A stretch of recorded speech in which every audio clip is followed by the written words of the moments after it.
seja bem-vinda, seja bem-vindo a mais uma conversa especial aqui do Estadão Blue Studio, no 6º Congresso Internacional de Educação Parental.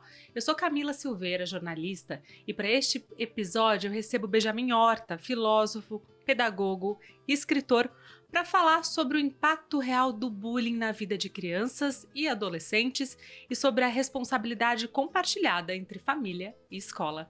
Seja muito bem-vindo, Benjamin. Obrigado, é um prazer Camila. Recebê-lo aqui para falar sobre esse tema tão urgente e importante para todo mundo, né? Para começar, você sempre reforça que bullying não é brincadeira. Queria que você falasse, então, qual que é a diferença do bullying para uma brincadeira mesmo, como diferenciar e por que é importante fazer essa distinção. Perfeito. Tudo bem? Tudo bem. Então, o bullying, na verdade, quando a gente fala em bullying, existe um equívoco conceitual, porque muita gente confunde bullying com outros comportamentos até agressivos também que ocorrem na escola, né? Então, quando eu estou falando de bullying, por exemplo, é um comportamento muito diferente de uma briga, de um conflito e de uma brincadeira, porque o bullying, em primeiro lugar, ele é repetitivo, em segundo lugar, ele envolve a intenção de ferir o outro, ou seja, uma brincadeira ela tem uma função positiva, né, de que todos se divirtam, o bullying não. O bullying tem a intenção de ferir e subjugar alguém. E o bullying ele envolve um desequilíbrio de poder, né? Então, geralmente, alguém está fazendo valer ou da sua força física ou social para subjugar, para oprimir outros colegas, né? Então, esse conceito de bullying ele precisa ficar muito claro para que, ao lidarmos com situações assim ou similares, a gente consiga distinguir no nosso dia a dia. E quais sinais mostram que a escola ou a família estão minimizando o bullying, né? Não estão enxergando? E quais fatores de risco também amplificam, né? E são mais perigosos? Sim, é uma boa pergunta, porque eu acho que a nossa geração, vou falar pela minha geração, nós não fomos educados a respeito do bullying. Então, talvez, para muitos, a forma de lidar com o bullying ainda seja minimizando essas situações, o que acaba sendo, ampliando ainda mais essa forma de violência que o aluno está sofrendo, né? Mas justamente por isso, porque a gente não foi educado a respeito disso. Mas isso não é uma desculpa, a gente pode sim se orientar, se instruir a respeito do que é bullying, do que não é, mas o risco de minimizar por não compreender, ele é grande. Então, a minha dica é que as famílias procurem informações consistentes, informações confiáveis sobre o que sobre as formas, como acontece, a fim de proteger seus filhos. A segunda pergunta sobre os fatores de risco, você falou, existem vários fatores de risco, mas o principal deles é pensarmos que a falha nas políticas institucionais das escolas acabam sendo o maior fator de risco de todos. Porque quando o aluno está em uma escola, é fundamental que ele seja protegido, que os seus direitos sejam garantidos, inclusive não só o direito à educação, né? A gente se limita a isso, mas às vezes eles são estrangeiros na própria terra, porque eles estão inseridos em um contexto que pertence a eles, mas não estão sendo bem tratados, usufruindo desse direito, que é o direito à integridade física e psíquica. Então, eu entendo que a falta de uma política institucional preventiva eficaz é um dos principais fatores de risco hoje para os alunos, porque tudo em seguida acaba vindo disso. Né? Não sei se faz sentido para você. Sim, não, mas eu queria que você falasse, então, como prevenir? Quais medidas a escola e a sociedade e as famílias podem adotar, né? Não só para não ter um filho que pratique bullying, mas que cultue mesmo uma cultura de respeito, reparação, de empatia. Então, quais são essas medidas preventivas, assim, na sua visão, de ambos os lados, né? Da escola e da família. A prevenção, quando a gente fala em prevenção, eu acho incrível essa pergunta, porque, em primeiro lugar, a gente entende quais são os grupos, a gente precisa pensar em quais são os públicos que compõem a comunidade escolar. Vamos lá, tem pais, tem professores, tem estudantes, todos eles têm uma influência de forma direta ou indireta em relação ao bullying. Então, como prevenir? Em primeiro lugar, entender que o meu trabalho de prevenção, ele precisa passar por todo mundo. Ele precisa capacitar professores, ele precisa capacitar os colaboradores que talvez não estejam em sala, mas cuidam da cantina, que cuidam da segurança da escola, enfim. Eu preciso que os pais sejam participantes de tudo isso. Ou seja, a gente precisa de um olhar universal para esse trabalho de prevenção. Em segundo lugar, essa prevenção ela precisa ser contínua. Né? Eu estou falando de um problema que envolve a Lei 1385 vai chamar de intimidação sistemática, né? Que é essa forma de violência reiterada. Então, ações pontuais não resolvem esses problemas. A gente está falando de vários vários componentes em vários sistemas que são, como você falou, ou fatores de proteção, ou fatores de risco. Então, quando eu penso nisso, eu preciso responder a esses fatores e criar mecanismos que respondam a eles.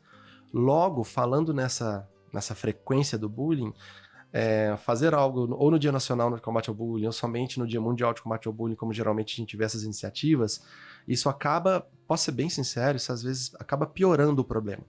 Porque acende uma esperança na vítima de que aquilo vai ser resolvido quando não é, e quando não é resolvido, fortalece ainda mais o poder dos praticantes de bullying. Então, fechando assim essa resposta, é sistematizarmos esse trabalho preventivo, né? Eu não sei se ficou claro, mas a proposta é essa. Ao longo de um ano inteiro, a gente conseguir abordar esse tema de diversas maneiras, para diversos públicos, e não só de forma pontual. E é um tema que tem sido mais abordado, tá mais presente, todo mundo sabe o que é, todo mundo fala, sabe, assim, né? Pelo menos de uma maneira superficial, sabe.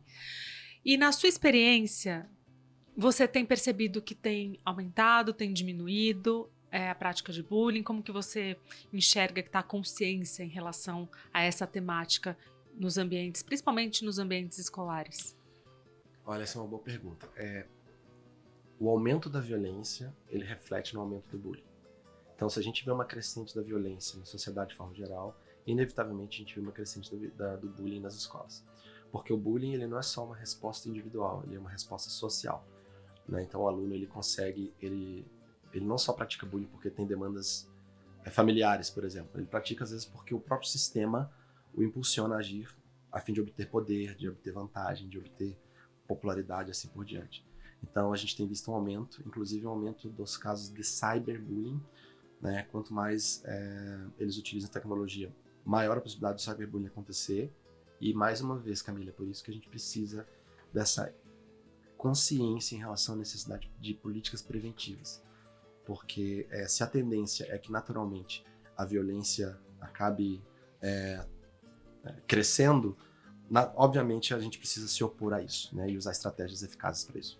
Agora, falando de políticas públicas, protocolos escolares, além das políticas públicas, medidas mais concretas, assim, o que você indicaria? Você tem algo para falar sobre isso, para indicar o que poderia ser feito de forma mais concreta mesmo para tentar prevenir, talvez erradicar? Alguns passos práticos são, por exemplo, ficarmos atentos aos sinais de alerta. Isso. Né? Então vamos pensar, se meu filho está sofrendo, se meu filho está lidando com alguma situação assim, como eu vou ficar atento? Então, primeiro, sinais de alerta. Alunos que demonstram alterações no comportamento habitual. Então era um aluno mais comunicativo, era uma criança ou um adolescente mais comunicativo, de repente começa a se tornar mais introspectivo, mais isolado. Alterações no sono, alterações no apetite, isolamento, recusa a ir à aula, né? Então essa fobia escolar, ou até mesmo medo de realizar atividades extracurriculares com os colegas, comportamento triste ou depressivo. Então são vários os sinais que um aluno apresenta quando está sofrendo bullying. E é importante, inclusive, Camila, que a gente fique atento a esses sinais, porque geralmente, como o medo, existe uma estrutura de medo no bullying, muitos não contam. E eles acabam, né, tendo medo de sofrer alguma retaliação e etc. Então, é importante que as famílias fiquem atentas para que elas se antecipem ao problema. Percebeu que tem algo acontecendo com meu filho, às vezes a última possibilidade é o bullying, sendo que ela deveria ser uma das primeiras. Tá? Então, ficar atento a esses sinais, até mesmo um que eu não falei, fala autodepreciativa, alunos que começam a achar que a culpa é deles, que o problema é a sua aparência, que o problema é o seu comportamento. Então, isso é extremamente doloroso e isso requer uma ação imediata. Não demore, não espere, percebeu, procure imediatamente a escola. E aí, vem o segundo ponto. Converse, cultive caminhos de diálogo com essa criança e com esse adolescente.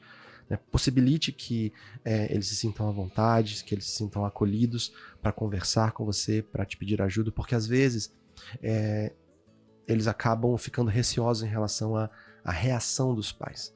Então, se nós mantivermos uma postura de acolhimento, uma tranquilidade, até mesmo demonstrarmos que nós estamos no controle da situação, a gente pode manejar de uma maneira, acho que mais assertiva, né?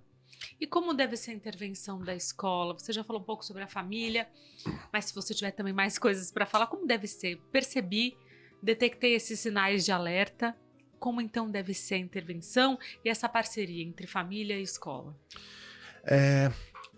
Existem protocolos, mas a gente precisa ser muito cuidadoso em relação aos casos, porque não dá para generalizar esses protocolos. Então, antigamente falava sobre esses protocolos, mas hoje a gente entende que cada situação vai requerer uma medida diferente, tá? Mas, se a gente puder falar de forma geral, é muito importante que as escolas obtenham o maior número possível de informações sobre o que está acontecendo, sobre quais são os alunos envolvidos, e que esse atendimento da parte da escola, inclusive, ele sempre se inicie por quem está em maior sofrimento, que é geralmente quem é a vítima de bullying. Porque às vezes, na tentativa de manejar o problema, eles já procuram os praticantes. Né? Já de cara, já querem procurar os praticantes, conversar com eles, sendo que, peraí, deixa eu me entender melhor. E exercer a gente fala muito sobre essa escuta ativa, mas eu gosto de falar sobre essa resposta ativa, porque às vezes a gente ouve e a gente não sabe o que responder, ou às vezes a gente tenta minimizar, tenta ser positivo, acaba minimizando a dor do outro. Então esse acolhimento, essa postura, essa forma de ouvir esse aluno, de acolher esse aluno é fundamental. Mas, Camila, esse atendimento ele precisa ter um objetivo, que é sanar essa situação de bullying. Tá? Então, sanar a situação de bullying, conversar com quem está praticando, conversar com os envolvidos, que não são necessariamente os alunos que praticam, mas que reforçam, às vezes, o bullying, o atendimento às famílias e assim por diante. Esses são protocolos internos que a escola possui, mas, de forma geral, se eu puder enfatizar isso, não pode haver esforços para que essa situação ela seja sanada.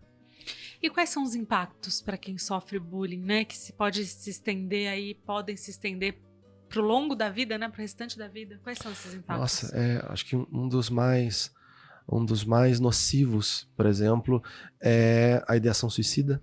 Né? Alunos que sofrem bullying, eles inevitavelmente muitos acabam enfrentando ideação suicida, questionam o fato de estarem vivos, queda no rendimento escolar, né? Inclusive, esses impactos eles vão à fase adulta também. Né? Então a gente vê muita gente que enfrenta depressão, que enfrenta instabilidade emocional, instabilidade no emprego, e tudo isso pode estar relacionado, em muitos casos, a situações de bullying vividas na adolescência. Tem uma questão aqui, porém. A gente fala muito sobre os impactos para quem sofre, mas existem impactos para quem pratica. O praticante ele não sai ileso.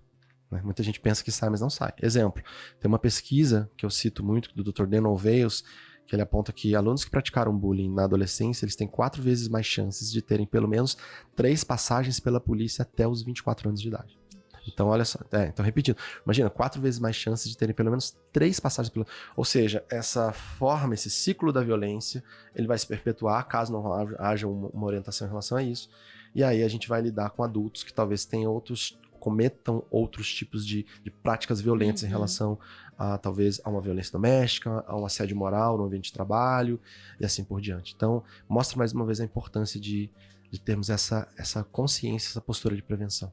Excelente. Bom, infelizmente nosso tempo está chegando ao fim, mas eu queria então ouvir sua mensagem final, a última frase, né, em relação ao tema. Se você já falou bastante coisa importante, mas se você pudesse destacar uma principal medida, uma medida prioritária para tentar prevenir o bullying nos ambientes escolares, familiares até, Sim. né? Olha, se eu puder dizer algo, de tudo que eles vão se esquecer do que eles aprenderam nesse período escolar, a forma como eles foram tratados, eles nunca se esquecerão. Né? Então, se nós pudermos, o bullying ele distorce a proposta da escola, que é justamente desenvolver uma convivência saudável, de aprenderem a conviver, uma convivência ética, esse cultivo da alteridade, de aprender a respeitar a diferença no próximo. Então, que nós temos essa consciência de que daqui 10 anos, que tipo de sociedade a gente vai querer? Né? Daqui 15 anos, que tipo de adultos nós vamos querer? Ainda dá tempo de a gente mudar isso. Excelente, com esse recado, então a gente termina aqui nossa conversa. Muito obrigada pelo chamado, né? As escolas, a sociedade, a família. Muito obrigada também a você que nos acompanhou pela audiência e até a próxima. Tchau!